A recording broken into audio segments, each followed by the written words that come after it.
We are.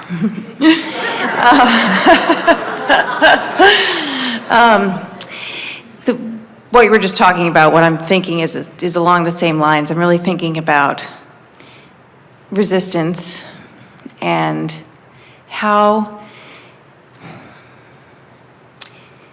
what is it that makes us resist and feel so fearful of all that is good in the vortex? So that's really an interesting question, because what makes us fearful of what is good? Well, that's a totally illogical question, isn't it? Why would I fear something that's good? So stay there why would I fear something that's good? You wouldn't. You would never fear something that's good. But if something is good and you're looking in opposition, you're going to feel what you call fear. Follow that? You don't fear what is good. You just feel fear when you look in opposition to what is good.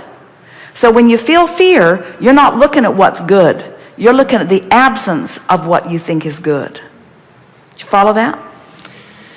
Yeah. That's the thing to know about your guidance system. In other words, anytime, so let's start in a really obvious place. Who you really are is love. When you are focused upon someone and not loving them, even though you may have good reason by your physical standards, your choice to push against them has you out of whack with the love that is really you. So the emotion that you call hate or anger is nothing more than the disallowance of the love which is natural. So what if that disallowance is not directed externally but directed internally? So it's very difficult for me to choose to love myself and accept myself for the magnificent being that I am. Well, you know, you don't. And so that's what I resist. You're not alone in that. Most people are harder on themselves than everybody else all put together, because you've been trained that way by people who looked at you with disappointment because you didn't make their world complete. In other words, so many people you've been bumping up against have been looking for love in all the wrong places. And over time, it wears you down as you are unable to be that impossible thing that they're asking you to be. That really is a perfect answer, but very hard to hear sometimes. In other words, you've trained yourself away from caring about your alignment and into caring about their approval of where you're at. So when you find yourself having a hard time appreciating yourself, we say it doesn't matter what the object of your love or appreciation is. It only matters that you have one. And sometimes the easiest thing to do is to start with something easy, something that's like your cat or your dog, or someone who has never betrayed you except for that one accident on the carpet. In other words, someone who is easy for you to love, because loving is alignment. And so as you find objects to love, and you find that object to love and that one and that one and that one, before long you can turn the lens on yourself and still feel love. So start with the easy things first. One more. You see, we can stand here and say, that's just ridiculous that you wouldn't love you, but that doesn't help. We can stand here and say, it's so easy for us to love you, but that doesn't really help. We could even tell you all of the reasons that we love you, but you know what's interesting about that? We don't love you because you're wonderful. We love you because we love. Now, is that painful? Some people say, oh, well, Abraham loves everybody. No big whoopee when they love you. They love everybody. But that's what we want you to come to. In other words, but it's natural to love, and we are so accustomed to the fullness of who we are that when we see you, oh, there is a plethora of things that we get to enjoy, because that's what our vibrational bent is, so it's so easy to see, you see. So we don't ask you to behave this way and this way. We don't say, be lovable so we can love you. We say, we love you, be however you choose to be. Our love for you is not dependent upon your behavior. Our love for you is unconditional. And that's the way we want you to be. We want you to experience the deliciousness and the naturalness of loving in spite of what's going on, you see. That's why so many people think that they need to control so many things, because when I look at that, I feel love. When I look at that, I don't. So we need to wrestle that to the ground and kill it, because I might see it again and it might force me to not feel love, which doesn't feel good. So we need to eradicate that. We need to wipe that off the face of the earth so that I never have to feel this way again, because I have no ability to focus over there as long as that exists. You see. So that's what we're saying, the same thing to you. You just have to decide how you want to feel, and then just start with easy things until you get the hang of it. Okay.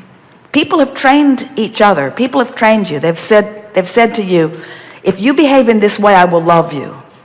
And so you just knocked yourself out being lovable. Just knocked yourself out being lovable. But you weren't knocking yourself out being in alignment. So you never felt the love that you thought you were eliciting from others. That's why it's so confusing, you see. There have been times, one time in particular, where I can remember being very much in alignment and understanding exactly what you just said, and how operating from that place of being loving and loving myself and able to love everything that kind of came across my path during that time, things just fell out of the way like dominoes. I mean, it was extraordinary. It's nice that you have that memory, because that's exactly what we're talking about. And that's where the fear begins to come in, because it happened so fast and things went so beautifully, so quickly. So why do you fear that? That I panicked. Like, I think the deserving came in. Like, I don't deserve all this so wonderful. you did shoot yourself in the foot, but you wouldn't be so likely to do it next time. In other words, now you understand what happened more, you see. It's really lovely when someone loves you and holds you as their object of attention and just showers their love. It feels really, really good. But now you are immediately dependent upon them and their focus, over which you have no control. And before you know it, you and they are in bondage. This wasn't with another person.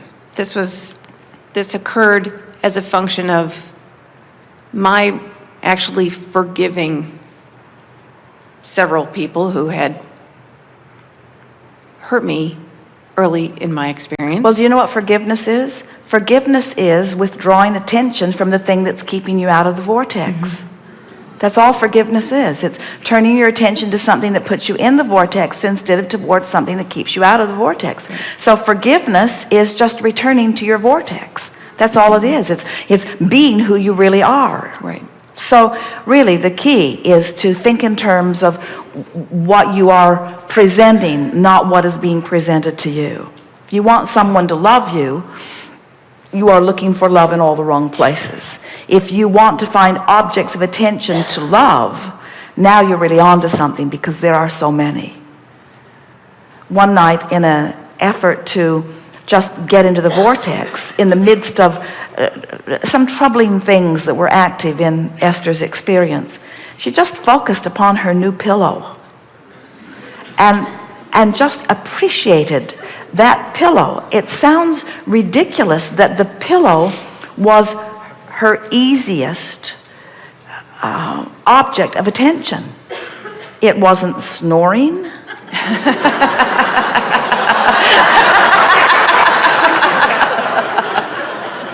It wasn't asking anything of her. In other words, it was just something to softly appreciate. And that's really all that getting into the vortex requires, is just finding something that you can focus upon that is absent of resistance, and holding your attention upon this thing that is absent of resistance for as little as 17 seconds, at which point it will join something equal in vibrational equilibrium.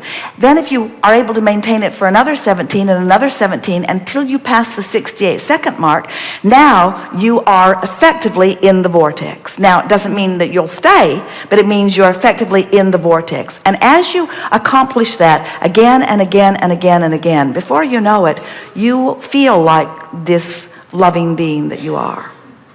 Something that we've been dancing around in this conversation and the one before and even the one before is that every subject is really two subjects. It's like picking up the stick, and on one end of it is really what you've become, all that you've become on the active subject, and on the other end of it is the exact opposite of that, because every wave is that which is wanted and absence of it. So when you really want something, the other end of it is really unwanted. When you sort of want something, the other end of it is sort of unwanted.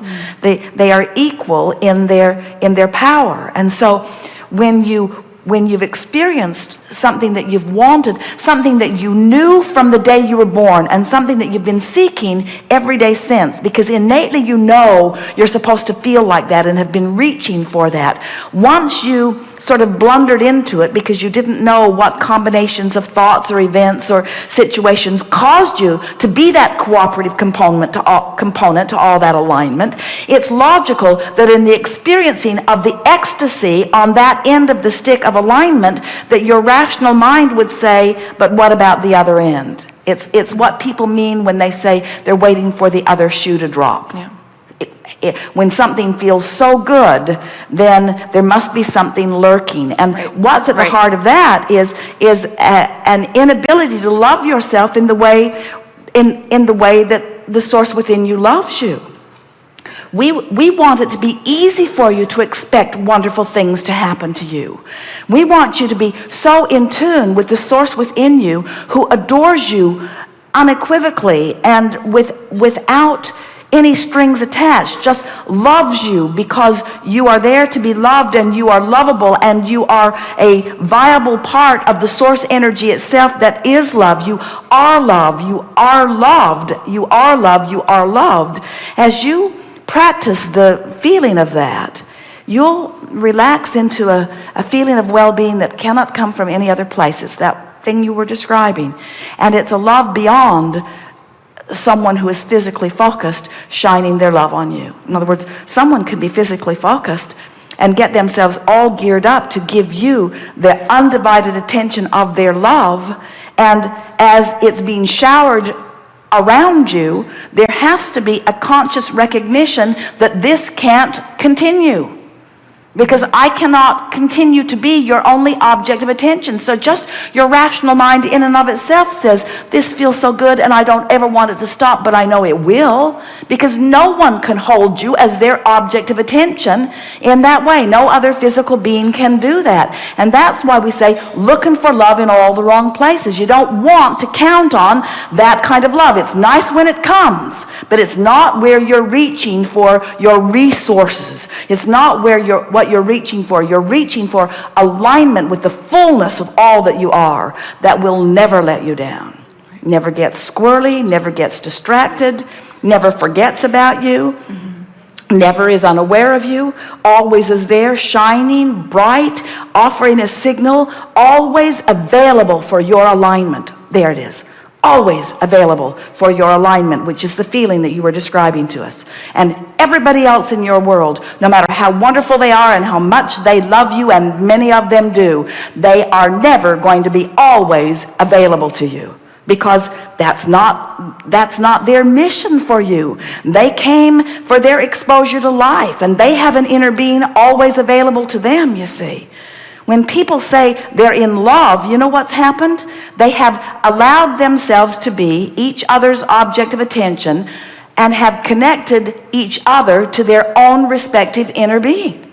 In other words, the accurate thing to say is, I love you because you make it easy for me to align with the whole of who I am.